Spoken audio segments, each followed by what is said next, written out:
Hello and welcome back, Michael. The next episode of our Heart and Soul conversations about the masculine and the feminine principle and relationships. Today, we are going to talk about 6 ways of building trust, or the 6 principles of trust in a relationship. Can't wait to hear about that. Stage is yours. Awesome. Great to hear about it. Trust, such an important commodity here. 100%. Especially once it's been broken before. Once burned, twice shy. It's very difficult. It's so difficult to build and so easy to break. 100%. But allowing for mutual influence is one of the most important principles of trust building. Allowing for mutual influence, also something that John Gottman mentions, is that when you have sufficient influence on the plans that are made, and then when they have sufficient influence on the plan you've made, so there's a bit of a balance. That helps build trust, because if it's always just one person influencing how things go, where the relationship goes, the other person may come to a point where they feel very unheard. They feel like they're not very, they don't feel like they've expressed themselves so well. And they may even feel or question their purpose and their role within the relationship dynamic. Yeah, it feels like being projected on. And at the same time, being in the position where you are the one constantly making all the effort. It's like, yeah, I'm not here to just be a puppeteer. I actually want to interact. The whole point of the relationship is to relate. So if you are just following along wherever I go, then... That's exactly it. The way I always like putting it is, if you're both on 2 sides of a canoe, a kayak, and you're both rowing at similar speeds, you're going to move in a nice direction. If you're rowing at very different speeds, or one person's rowing, it's as if that person's carrying a relationship, or you just don't even get anywhere really. So allowing for that mutual influence is important, and as you said, it's a relating ship, not top down or in some other way. Yeah. The next is clarifying expectations. Clarifying expectations. How often do you expect them to respond to you? How big should their paragraph of a text be? Do you know, I've seen breakups happen because one person texts a really long paragraph, Messenger or WhatsApp or something, and they expect a similar paragraph back. So they'll get back a line. Oh, that was nice. Boom. It creates issues. And it's not necessarily because of the expectation, it's because the expectation wasn't clarified. And so what I love to share is that expectations are often like imaginary contracts. People have a particular idea of how you should be responding to them and how you should be relating to them, and they don't clarify it. So you get it wrong, you're in trouble, right? You break those contracts. Third is honoring commitments. Oh, yeah. And if that doesn't happen, that can be such a killer. What happens for you when you find that someone is not able to honor commitments on a regular basis? Lose respect. To me, it always comes back to losing respect. Yeah. No, it's important. Yeah. Honoring commitments is very, very important. And being German, it's even more important. Yeah, okay, there you go. Admitting mistakes is also very important. That's the 4th principle.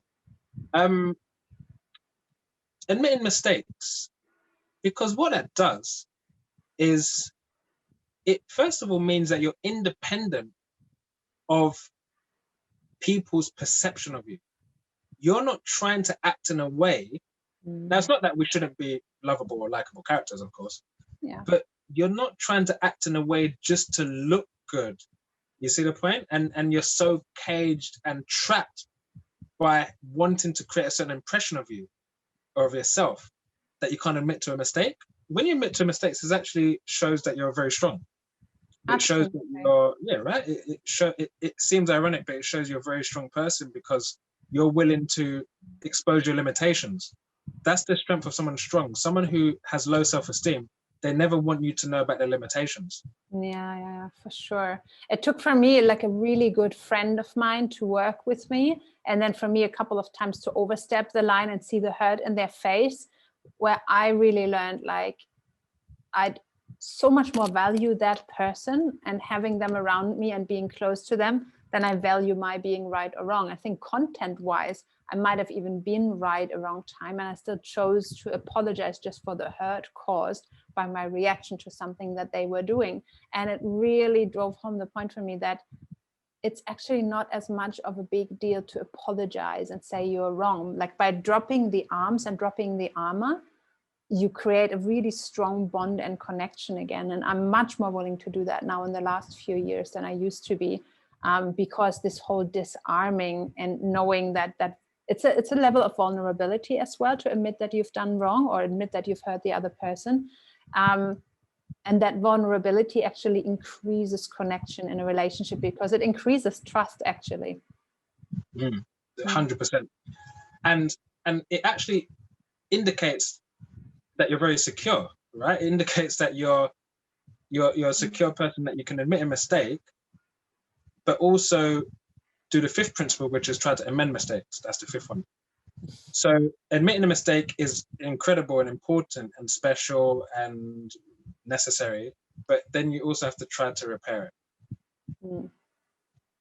Because remember, now we're trying to shift our focus as much as possible from words to actions, to deeds, to activity, to ways that you're trying to create a ripple energy in the universe, and trying to rectify mistakes important. Yeah, and again, it's a big loss of trust if a person keeps paying lip service, saying, yes, oh, I'm so sorry, and then nothing changes. That's the thing. That actually accelerates the process of losing trust if that happens a few times. It's not just like 1 + 1 = 2. It's like it's one of those bell curves, I think you call them, right? Yes, for sure. And then the sixth principle is to share relevant information. We sometimes don't share relevant information, and what happens is we expect someone to make a decision based on information they don't have. Yeah. The information about you that they don't have, information about your preferences that they don't have. And if we don't share that relevant information, we can't, it doesn't create trust. It breaks trust, because it's happened to me so many times where I act in a particular way. A person's withheld the information about what they truly want or truly desire. And so rather than it creating communication, it can destroy it, especially if they're not necessarily ready to admit, hey, I forgot to share this information. So sharing relevant information that's relevant for the other person to be able to relate to you. It's a relationship. Yeah, it builds trust. So allowing for mutual influence, clarifying expectations, honoring commitments, admitting to mistakes, amending the mistakes, and sharing relevant information as a sixth principle of trust building. And if you work on or practice these six, you can build trust with anyone. And obviously we're also trying to look for and see if that person is trying to practice some of these six principles to build trust with us. Absolutely. Thank you so much, Michael. That was short and concise, and it's really actionable. So thank you so much. Very valuable information. We'll see you again in another video soon.